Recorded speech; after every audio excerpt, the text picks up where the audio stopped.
Joe Nickell, an artist and private investigator, claims he can prove the shroud is a fraud. It's a simple technique using simply hot water and cloth and a low relief or bas relief, which during the 14th century in France were commonplace.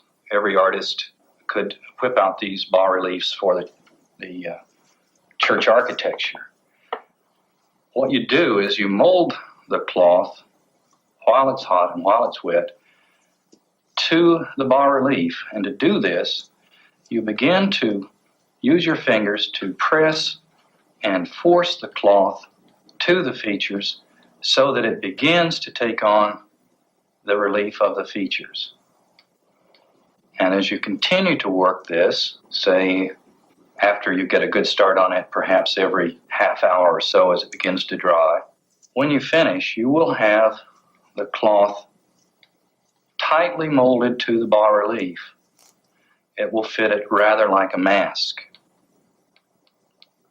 Since the Gospel of John refers to the burial spices myrrh and aloes, and since aloes has a potent staining property, I decided to try that. I first tried just the aloes, and it's a little too potent, tends to smudge. So if you tone it down with the myrrh, it works beautifully in about a 50-50 mixture, and it does not penetrate the fibers of the cloth, just as the imagery on the shroud does not penetrate the fibers of the cloth.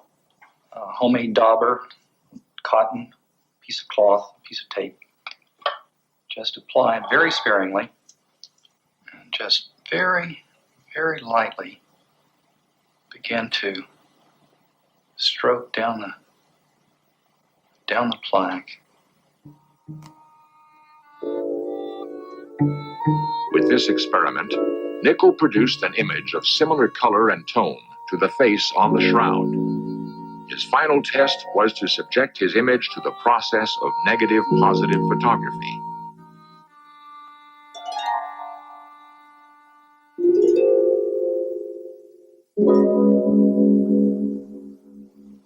The results divide into about three categories. Under technique, it allows the artist to view his work as he progresses. It's consistent with the opinions of two official Shroud Commission members that it was an artistic printing technique, probably using a model or molds. And of course, it's consistent with 14th century technology. The pigment is a light brown color, deceptively similar to a scorch. It doesn't penetrate the fiber bundles and doesn't leave brush marks. It doesn't look like a painting. Under imagery, of course, it's a perfect negative produced in an era that had no foreknowledge of photography. You needn't desire a negative image. It simply automatically produces a negative image. Altogether, there are more than 50 points of similarity between this technique and the imagery on the shroud. I think it's conclusive.